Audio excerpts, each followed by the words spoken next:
여러분 안녕하십니까. 더불어민주당의 최강욱 의원이 이 채널A 사건과 관련해서 이동재 전 기자에게 명예훼손 혐의와 관련해서 검찰로부터 징역 10개월을 구형받았습니다. 자, 이 채널A 기자에게 명예를 훼손했다. 이 최강욱은 최근에 법정에서 여러 혐의와 관련해서 이 유죄 판결을 계속 받고 있습니다. 지난번에는 이 최강욱 의원이 조국의 아들에게 인턴 확인서를 허위를 해준 부분에 관련해서 지금 재판을 받았는데 징역 8개월에 집행유예 2년을 선고받았습니다. 그게 확정이 되면 최강욱은 국회의원 자리에서 물러나야 합니다.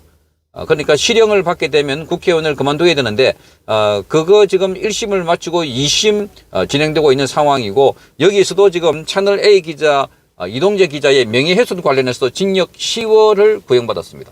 그뿐만 아니라 최강욱은 최근에 더불어민주당 안에서도 부적절한 이른바 짤짤이 발언을 했다 이렇게 해명을 했지만, 그게 아니라 이 희롱하는 발언을 했다라고 해서 당 안에서도 이 당원권 정지 6개월의 중징계를 받았습니다. 그러니까 이런 사람이 지금 더불어민주당의 국회의원을 하고 있다는 것, 또 이런 사람들이 주도해가지고 뭐 철험회를 만들어가지고 이 금수완박을 추진했다는 거. 자, 이런 걸 들어보면 자, 더불어민주당이 얼마나 형편이 없는가 하는 것을 잘 알 수 있는 대목입니다. 자, 이 최강욱은 오늘 재판에서 이랬습니다. 검찰이 이 서울중앙지법 형사 16단독 여기서 최강욱의 명예훼손 혐의와 관련한 결심 공판에서 징역 10개월을 구형하면서 이렇게 말했습니다. 유명 정치인으로 다수의 팔로워를 보유한 피고인이 허위성 인식을 하면서도 피해자를 비난할 목적으로 SNS에 허위 사실을 게재했다 이렇게 말했습니다. 여기 보면 유명 정치인이라고 되어 있습니다. 정말 이 유명한 것은 아주 famous가 아니라 notorious, 아주 악명이 높다, 뭐 그런 의미가 아닐까 이렇게 보여집니다. 그러니까 좋은 의미가 아니라 나쁜 의미로 최강욱이라고 하면은 자, 국민들이 뭐 거짓말 또는 억지, 뭐 허위 논리, 그리고 뭐 짤짤이 이런 발언을 통해서 너무나 국회의원에 대한 나쁜 이미지를 심어준 사람이 바로 이 최강욱이 아닌가 하는 생각이 드는 겁니다.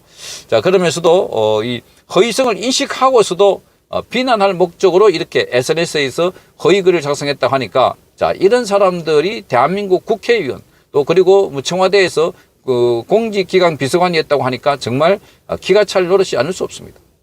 자, 그러면서도 이 검찰은 이렇게 말합니다. 피해자는 허위 사실이 악의적으로 광범위하게 유포돼서 명예가 심각하게 훼손됐다고 호소하면서 엄벌을 요청하고 있다. 자, 엄벌을 요청하고 있으니까 이 징역 10개월 가지고 안 된다. 정말 징역 몇 년을 때려야 되지 않을까 이렇게 보이는 겁니다. 자, 이 최강욱은 2020년 4월 3일 날 SNS에 채널A의 이동재 전 기자가 이철 전 밸류 인베스트먼트 코리아 대표에게 눈 딱 감고 유시민에게 돈을 건넸다고 한마디만 해라. 유시민의 집과 가족을 털고 유시민 이사장을 맡은 노무현 재단도 압수수색한다고 말했다. 이렇게 말했습니다. 검찰은 이 거래 내용이 허위사실 유포에 의한 명예훼손이라고 보고 최강욱을 불구속 기소했습니다. 자, 이동재 기자가 이런 말을 하지 않았는데 이렇게 했다 이렇게 말한 것입니다. 그러니까 자, 이런 사람들이 정말 수차례 말하지만 공직자를 했고 뭐 국회의원을 한다는 것 코미디 중에 코미디가 아닌가 이렇게 보여집니다.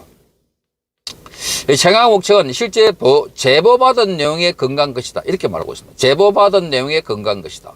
허위라 볼 수 없다. 자, 이동재 전 기자의 발언 요지를 전달하며 논평을 했을 뿐이다 이렇게 말하고 있습니다. 명예훼손에 하지 않는다 이렇게 말하고 있습니다. 자, 이 논평을 했다고 하면은 사실관계가 아니라 내가 나의 생각을 이야기한 거다 이렇게 말하는데, 이 분명히 사실관계를 말하고 있습니다. 이게 눈 딱 감고 유시민에게 돈을 건넸다고 한마디만 해라. 유시민의 집과 가족을 털었고 이 유시민 이사장을 맡은 노무현 재단도 압수수색한다 이런 말 했다고 하는데, 이게 어떻게 논평이 될 것이며, 여기서 이 최강욱도 법을 공부했다고 하니까 그걸 법을 피할 수 있는 방안에 대해서는 이게 명예훼손이 아니고 논평이다 이런 식으로 변명을 하고 있지만, 그러나 검찰은 그게 아니다, 악의적인 명예훼손이다 이렇게 보고 있는 것입니다. 자, 그래서 이 이동재 전 기자는 재판에 증인으로 출석해서 최강욱에게 인격 살인을 당했다며 엄하게 처벌해달라 이렇게 말했습니다. 자, 그는 최강욱을 상대로 2억 원의 손해배상 소송도 제기했습니다. 민사소송 재판부는 이번 명예훼손 혐의 사건 결과를 확인한 후에 재판을 진행하겠다는 방침입니다. 그러니까 이 명예훼손 혐의 결과를 보고 그리고 자, 이 손해배상 청구에 대해서도 진행하겠다는 겁니다. 자, 이동재 전 기자는 이철 전 대표에게 강요 미수 혐의로 재판에 넘겨졌지만 1심에서 무죄를 선고받았고 검찰 항소로 2심이 진행 중에 있습니다. 자, 요것까지만 1심만 보더라도 금은 유착이라고 하는 것. 이게 거꾸로 권은 유착이었다. 그러니까 MBC가 보도하고 이 지모 씨가 제보해가지고 했다고 하는데 이게 바로 검찰과 언론이 유착돼가지고 지금 한동훈 검사장을 엮기 위해서 그래서 제보했다고 하는데 결국은 한동훈 검사장이 엮인 것도 없었고 결국은 한동훈 검사장도 검찰이 12번이나 이 내부적으로 검토했고 무혐의를 보고했지만 그 당시에 이성윤 서울중앙지검장이 계속 결재를 미뤄오다가 최근에야 이 무혐의 처분을 내렸습니다.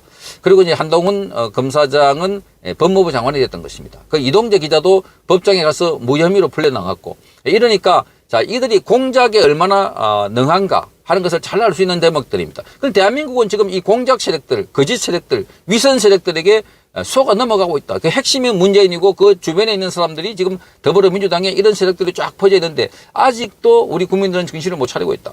자, 지금도 이 이재명이라고 하는 사람이 당 대표가 되겠다고 나왔는데 여러 가지 의혹 덩어리 있는데 거기 당 대표가 되고 또 국회의원 됐다고 하는 거 보니까 정말 기가 찰 노릇이다 하는 겁니다. 지금 이 대한민국은 거대한 진실과 거짓의 싸움의 전쟁터의 한가운데 있는데 자, 곳곳에서 이런 전쟁의 전투가 지금 벌어지고 있는데 이 전투에도 최강욱이 지금 결정적인 패배를 하고 있는 그런 전투가 아닌가 이렇게 보여집니다.